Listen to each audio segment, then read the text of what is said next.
Serikali ya Togo imemkamata na kumrudisha nchini Burkina Faso aliyekuwa kiongozi wa taifa hilo baada ya mamlaka mjini Ouagadougou kumtuhumu kupanga njama ya kumuua mrithi wake.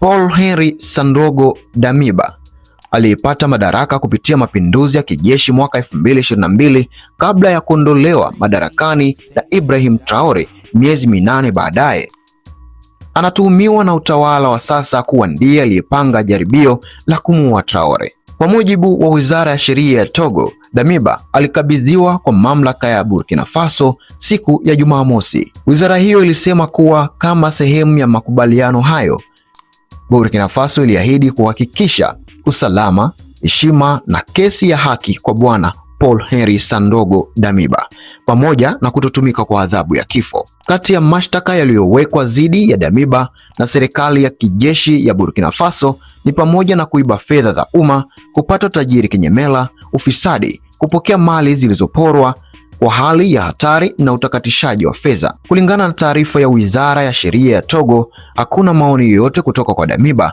kuhusu mashtaka hayo yaliyoripotiwa. Mashtaka yaliyozidi kuwa makubwa ni mashtaka ya njama za mauaji.